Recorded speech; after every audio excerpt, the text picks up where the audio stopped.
And welcome to economics on the move. एक बार फिर से मैं अपने सारे स्टूडेंट्स को वेलकम करता हूं सेकंड लेक्चर में।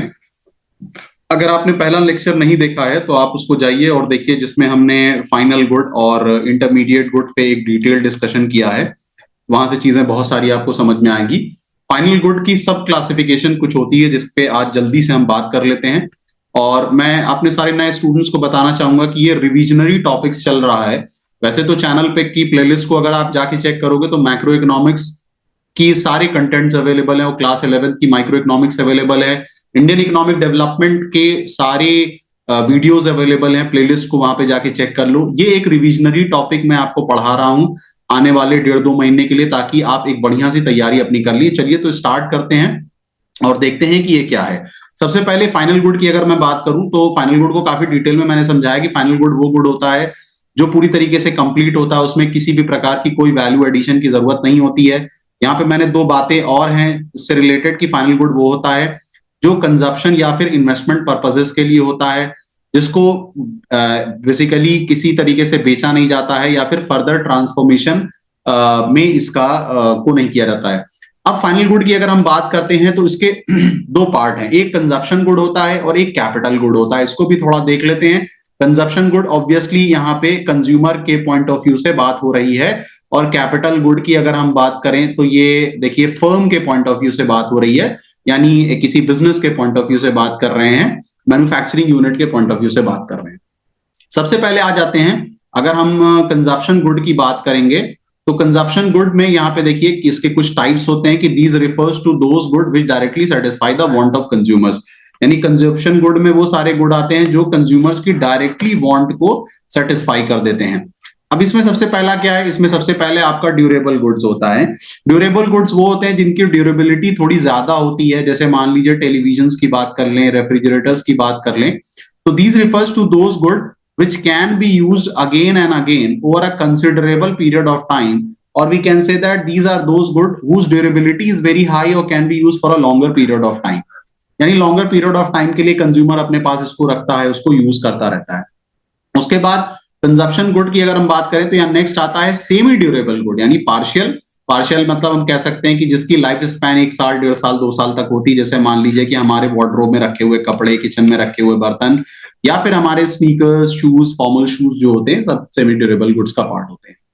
आगे बढ़े अगर तो इसमें आता है नॉन ड्यूरेबल, जिसकी ड्यूरेबिलिटी बिल्कुल नहीं होती, 1 दिन 2 दिन। जैसे ब्रेकफास्ट पे यूज होने वाले सारे आइटम, मिल्क की बात कर लें, बटर, ब्रेड की बात कर लें, या फिर अगर हम घरों में रखे हुए जो सामान है, जो दाल चावल इस टाइप की चीजें होती हैं, मतलब कहने का मतलब ये है कि बेसिकली इनकी लाइफ ऐसी होती है कि it can not be use for more than once, एक बार से ज्यादा नहीं यूज किया जा सकता है। However, if you talk about semi durable और ड्यूरेबल, इसको आप कई बार यूज करते हो। ड्यूरेबल की ड्यूरेबिलिटी तो बहुत हाई होती है, सेमी ड्यूरेबल भी एटलीस्ट 1 साल तक आप उसको लगातार पहन सकते हो। लेकिन non durable good once it is consumed they lose their identity after a single use. यहाँ पे जो बात मैं कह रहा था वो यहीं पे बात लिखी हुई है कि एक बार आपने इसका इस्तेमाल अगर कर लिया तो वो अपनी आइडेंटिटी लूज कर जाते हैं।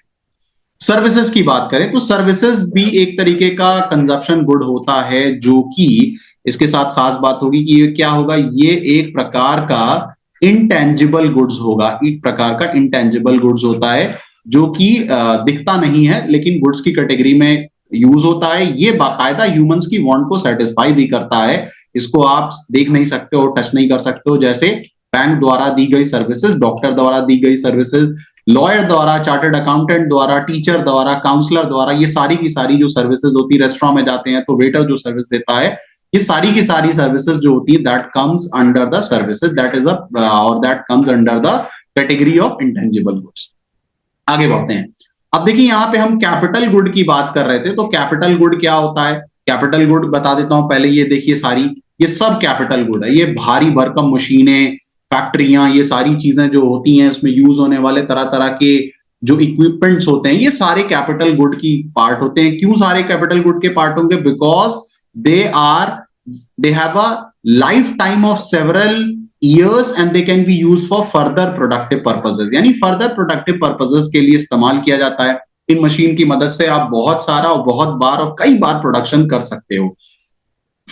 खास बात कैपिटल गुड की क्या होती है? Capital good do not lose their identity in the production process as they do not get merged in the production process। अब ये जितने मशीन हैं, जितने टूल्स आप देख रहे हो, ये कैपिटल गुड है। क्यों? क्योंकि ये अपनी आइडेंटिटी लूज नहीं करते हैं। एक बार नहीं, आप 1000 बार इसका हेल्प लीजिए, 1000 मरतबा प्रोडक्शन करिए, लेकिन वो एज इट इज वहीं पे रहेंगी। कैपिटल गुड की खास बात ये होती है कि इसको रिपेयर की और रिप्लेसमेंट की भी, इसके पार्ट्स वगैरह को रिप्लेस करने की भी जरूरत पड़ जाती है, और साइमल्टेनियसली ये डेप्रिशिएट भी करता रहता है over a period of time.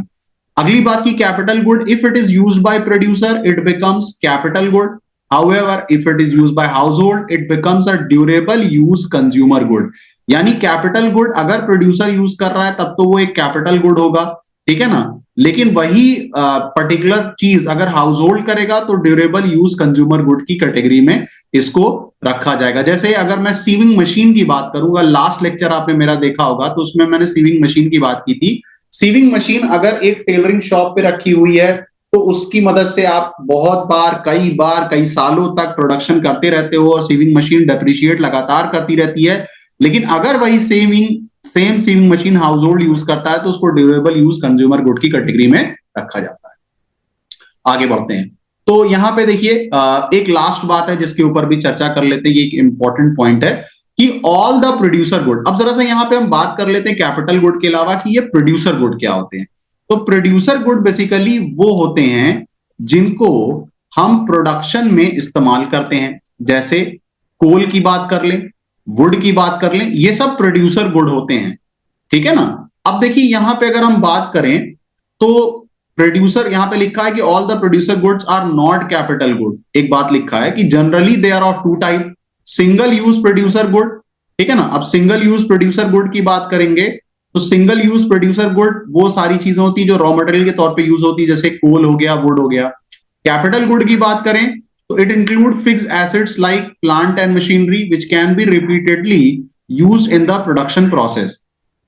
अब देखिए यहां पे एक इंपॉर्टेंट बात है कि जो कैपिटल गुड होते हैं, सारे कैपिटल गुड जो हैं प्रोड्यूसर गुड तो होते हैं, लेकिन सारे प्रोड्यूसर गुड कैपिटल गुड कभी नहीं होंगे, खास बात है। अब अगर मैं पीछे आपको लेके चला जाऊं फिर से, तो कैपिटल गुड के साथ देखिए क्या है कि they do not merge in the production process, ये प्रोडक्शन प्रोसेस में मर्ज नहीं होते हैं। लेकिन अगर मैं यहाँ पे कोल की बात करूं, मैं यहाँ पे वुड की बात करूं, तो इनके साथ खास बात ये होती है कि ये प्रोडक्शन प्रोसेस में मर्ज हो जाएंगे, ये अपनी आइडेंटिटी लूज कर जाते हैं। तो यहां पे आपसे क्वेश्चन पूछ सकता है कि वाई, ऐसे करके आपसे पूछ सकता है कि why all the capital goods are producer good but why all the producer goods are not the capital good, ये पूछ सकता है। तो आप बता दीजिएगा कि कैपिटल गुड की क्या प्रॉपर्टी होती है। एक लाइन में लिख सकते हो कि लॉन्ग पीरियड ऑफ टाइम को यूज किया जा सकता है, बार बार यूज किया जाता है और वो अपनी आइडेंटिटी यूज नहीं करता। But when it comes to the producer good, तो प्रोड्यूसर गुड अपनी आइडेंटिटी को लूज कर सकता है, खत्म हो जाएगा, वो फाइनल गुड में जाके मर्ज हो जाएगा। इसीलिए कैपिटल गुड एक अम्ब्रेला टर्म है, सारे कैपिटल गुड में प्रोड्यूसर गुड होंगे, लेकिन प्रोड्यूसर गुड जो होगा वो कभी भी कैपिटल गुड नहीं होगा।